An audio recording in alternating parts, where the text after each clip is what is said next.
The struggle is over. What's over? Darkface. Is Darkface over? No. Over. My secret Build. No, it's not so secret build. It's a very secret guilty pleasure of mine. That's not so secret anymore for the last couple of years. So what's the relationship between you and Darkface? I mean, it's like a very bad abusive relationship where you keep coming back because you like the deck, but when the moment you play with it, you feel disgusting, and then you're just going to sell it away. And then once upon a time, you had a very bad idea that you started to max out the deck, and then you sold it again, and then you got it back again, max rarity, and you sold it again, and you got a different max rarity deck back. Yeah. So actually, the community can be happy with you giving them SPs. Yes, because these took way too much effort. Oh, fuck these. Yeah, they do. They my credit card account. Funny story. But yes, the last two were way too much effort for what they were worth. They're not even in the deck. No, they're just here for decoration purposes right now. Okay. What's going on, guys? Big welcome to our channel. We are Team Crushing the Meta, and we are back with Chris Flores. Yeah. All right. So as you can see from the playmats, we're going to do a very interesting deck profile on a deck that I've promised you for like 1.5 years, because Ghidorah was a thing, but now we have Hayaki. It's actually crazy that we are doing a deck profile of Ghidorah on a Hayaki playmat, because it's the most anti-meta deck. I mean, even for Kagero, it's anti-meta. But yeah, Chris, take it away. Yes. Well, it's not actually Ghidorah, it's just a pure Darkface. Well, kind of. I mean, still the stride is Ghidorah. Yes, true. I actually really like this card. It's the bane of some people's existence. I've gotten people so salty with him during the last 3, 4, 5 years. So I had to max him out, and finally we're going to do a deck profile about him. For Darkface, for you who don't know, the stride skill is an easy stun with a draw at the end phase if the unit is at rest. Even if your opponent stands it during their main phase or during the battle phase, as long as it's rested during the end phase, I still get to draw a card. And the draw is optional, so that works really fine. But he's actually in here because of his first ability, which is a pain in the ass. Yes, yep. I can stop Zoa, resist units. It's just a really fun card. Yeah, you could work around actually a lot of cards, especially if you combine him with the Ghidorah stride, then it's kind of an ultimate lockdown, because they cannot call that much, because they only call from their hand, and whatever they call you can stun if you want to. Yep. And this just give you so much control over your opponent's field that it's actually pretty devastating. And yeah, I'm a sucker for nasty playstyles, so that's why. The backup partner, the Ghidorah, just 2, because I only own 2 in SP. Yeah, that's the reason why he plays only 2. That's actually the reason why I play only 2. Otherwise I might reverse it. Most of the times I prefer to ride Ghidorah at first, just to get some field control with what you're allowed to call. But since I only have 2, then yeah. And I like this one so much more. During the late game, most of the times in late game I will I will use the normal Darkface more. Its skill's just amazing. You could always search them out with your strat folder. This deck has so many great tree filters. Yeah.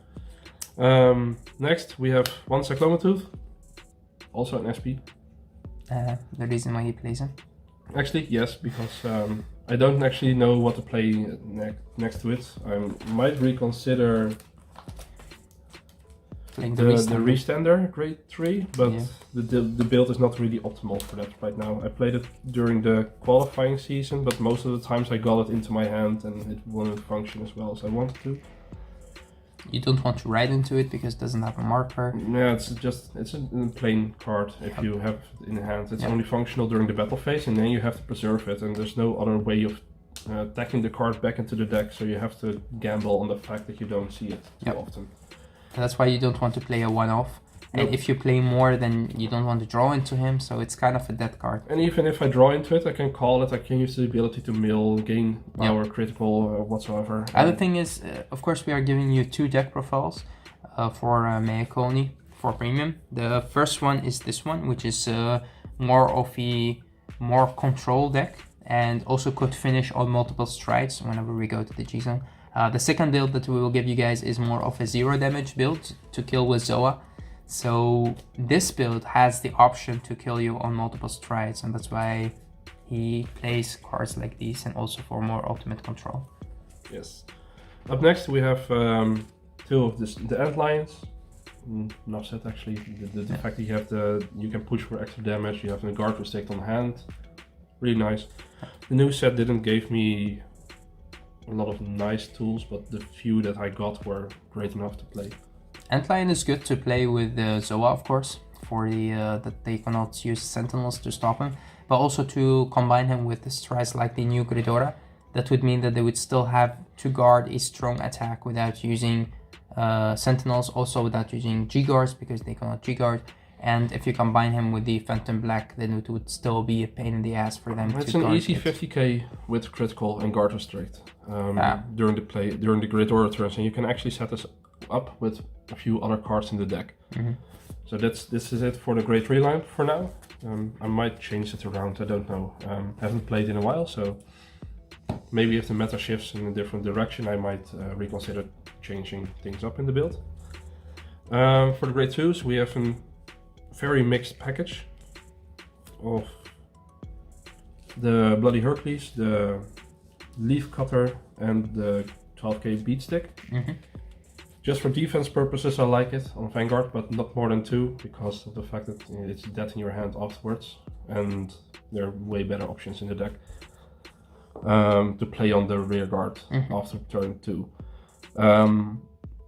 Bloody Hercules just for the counter charge and the control. Even if I hit rear guard, I can still counter charge and give another unit power. The Leaf Cutter and this guy is just for easy early rush. Mill some of my opponent cards. If it's useful, then I'm lucky. If not, then well, so be it.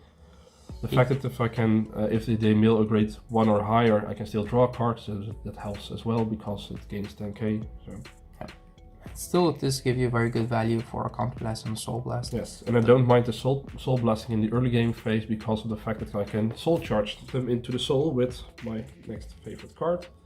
Yep. I was really happy they announced this one, but just because of the fact that I can push a rear guard into the soul and then restrict them from intercepting. It doesn't have a cost. No Counter Blast or a Soul Blast. It's actually an extra soul charge, which is good, especially in the current format, and especially in this deck, because you need the soul. And I can soul charge Great Trees to get my end line online later. Why aren't they SP? Well, shit happened during the mail, so. There were a friend of mine fixed them in France, but well, sometimes the mailman can be very unreliable. Yep. So yeah, it's an easy power beat stick. I can prevent intercepting. In the early phase of the deck, I played Alacides Darkface, just to have the first swing without intercept, soul charge it with him without intercept, and then go with end line and give them a big push, and they were still preventing from intercepting for the rest of the turn. So that works really nice. The only thing I'm deciding on cutting out might be this one, just for an attack grade 1, but not really sure. Still might have to play test on that one. Up next, the Machining Mantis. Easy Great Researcher. Yep. I can get away with not using optimal plays, because of the fact that I can search my Great Trees. It's an easy 6k power, attacks for 16. I can put a booster behind it, hit for decent numbers.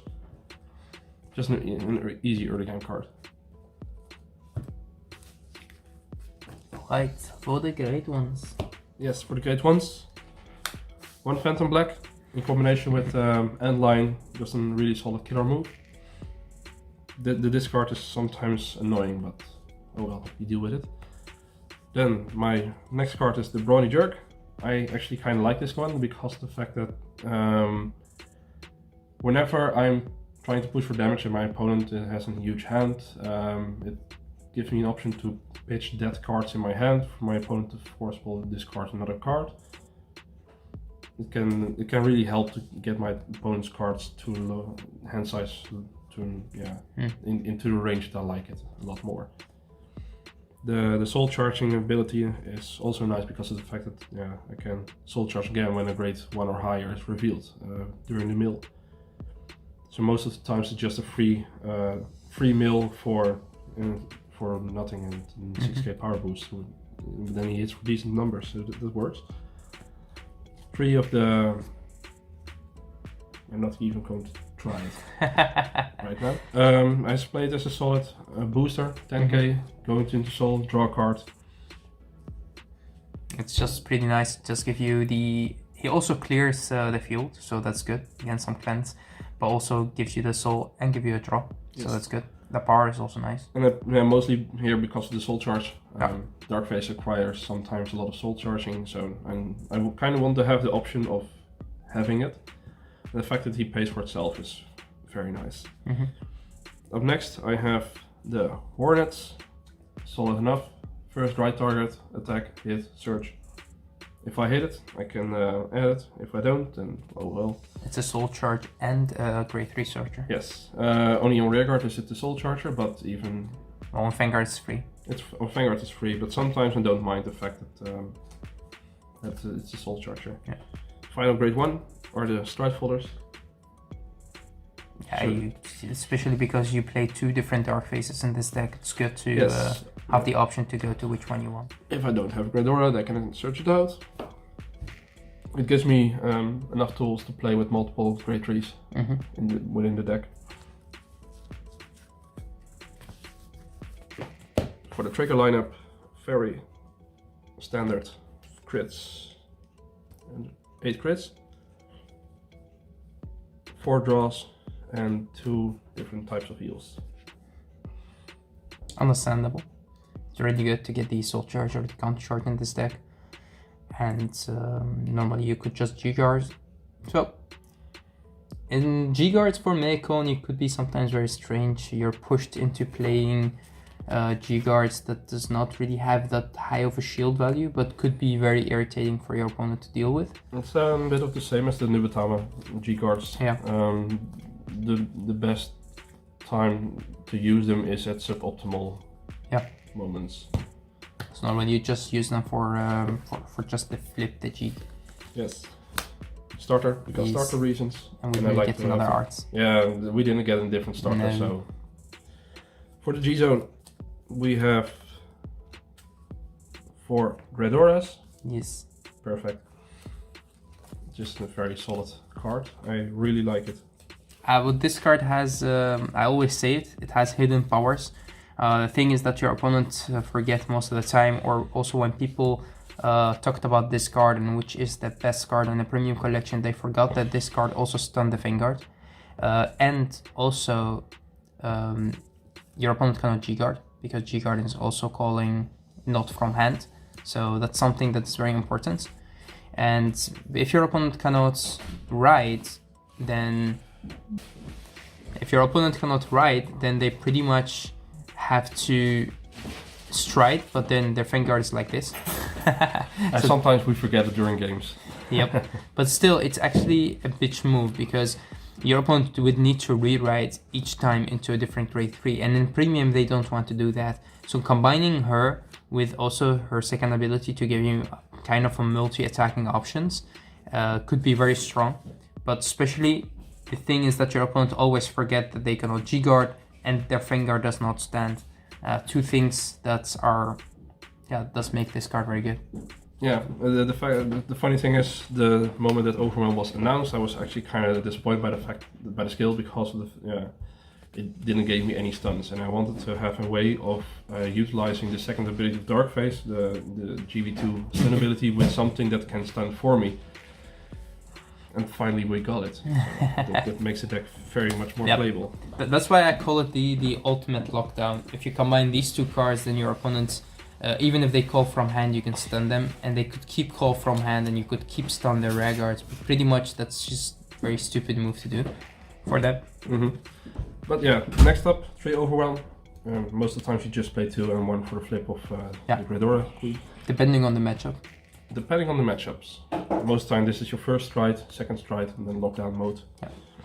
1 GB8, because I like Beak 6. I've played against a gold paladin player and I managed to have 100k comms because everything he had like 10 units on his field. It's kind of your only finisher in the deck because you don't really have a good finisher except Zoa. She can pay for itself in certain ways because I can set up the end line and surprise end line when you're in lockdown, and it's quite hard. Overwhelm can make the field a bit more beefy, but not insane. This is, it stops all auto abilities. So during previous formats, if I played against Night Rose or Vanquisher, certain you have actually cards you can out those with gold paladins. You could stop them using their Vanguard ability. Yes, it was also the same against Angel Feathers. Also, it's a really nice ability to stop auto abilities, but it was more useful during the G format. Yeah, later G format. Yeah. Not so useful right now, but the fact that the Excel can... I guess it works against, let's say, Magatsu Storm. It can Storm, it can stop Magatsu Storm, and it can stop the Freeze Ray Messiah version. Yep. So that's also nice. Yeah. So still there's some utility for it, and I like it because of the fact that I can finally make some decent If you go lines. to GB8 and they're still chilling on Freeze Ray, then I don't know how that matchup would look like. You can turbo out most of the cards. One of him. Yep. Still great, but not played. Yep. He's good flip target. It's just a flip target right now. She does all the work for him. Yeah. And even more. 1 free stride for if I'm counter charge locked. Which can happen sometimes, but if you're sitting on OG Darkface, yes. Because OG Darkface does consume a lot of counterblast. But most of the times I just use her ability and skip the stride skill from Darkface.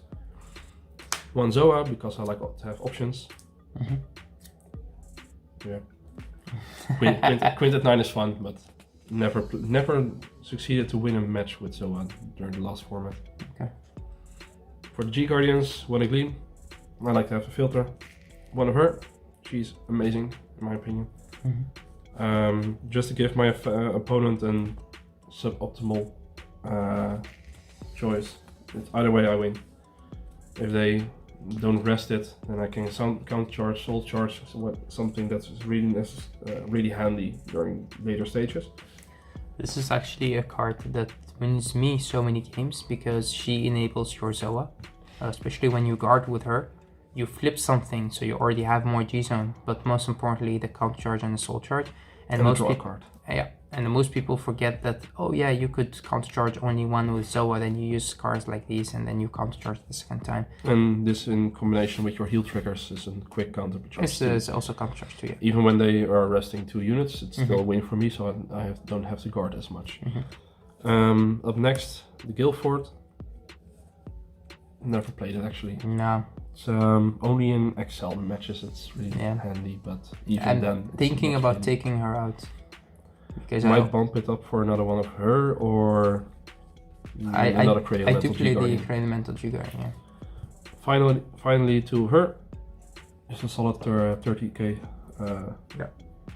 25k shield.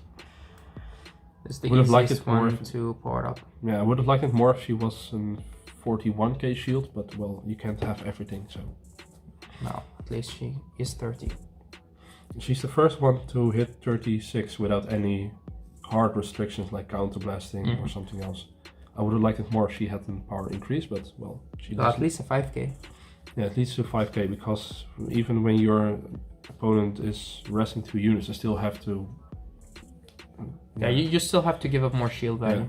You pretty much use her with a combination with another G-guard or a crit from your hand or something. Most of the times it's just the G-guard for the counter charge, draw, soul charge, and then a PG. Yeah. And then a PG, it's just a control. Yeah, that's most of this actually the deck right now.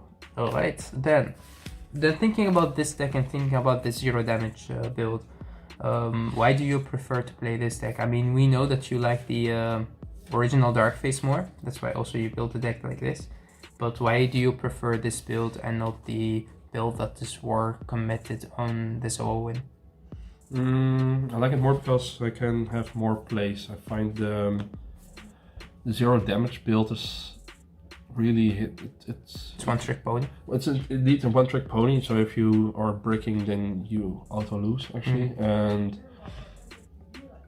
I mean, this is dirty, as dirty as it gets, because you're not giving your opponent any chance of playing things. But the 0 damage build versions is another level of dirty. It's kind of different. The one thing that I do play the 0 damage build myself, and we could also profile that for you guys. But the thing is, why I like the 0 damage build more is that you are chilling on G-eara. And because you're chilling on G-eara, you still get your counter charges back. And that's when this deck could sometimes use a lot of counter blasts and have less ways of counter charging them. You could counter charge them like using your heals, using your G-guards sometimes, but if you go against decks that are also more control, so the same as you, so if you play like against Kagero, which are more chilling on the Vanguard, DP, Kagero, those kind of decks, then this deck could have harder time playing against them. Yeah, most of the control decks auto lose against retire clans. It doesn't matter if you're playing Link Joker or Megacolony, you lose because you need to have field presence to keep up control, and Kagero and Narukami removes your rear guard, so you are losing automatically control. Also just clans that focus more on the Vanguard. Yes. I mean, you're more... Dark regulars is something I can't beat with this, even... I mean, they could still they could still use their NLK double right turn. The Gastille versions are hitting for insane numbers, and I can't. The deck doesn't get enough defense resources to outplay it. Yeah. Although, if you're playing against a deck like, let's say, Neo Nectar, then this deck could have a very good matchup versus that. Yes, but it's still dice roll. They have to. Well, they need to open a suboptimal. If you live through their, let's say, early game, then you could still kill them because they would have only 3 attacks, and that's it because they cannot call from deck. Yeah, that's also a situation where I need to have first strike, otherwise I'm still lost. But those are matches that every deck in the meta has currently problems with, or most of the decks. But I like it more because I can have multiple ways of making plays, and it's not as passive as the 0 damage turns. Okay. So yeah, understandable. That's the deck profile for you guys. All right. So it's finally here. What could we expect soon? You have a Nubutama deck that you're working on as well? Yes, Nubutama is currently on its way here. Needs some testing? It's a dominated version with Zanki and Magazine Storm, and the new token spammers. More of a token rush. The deck needed some defense values, and we didn't get that up to now.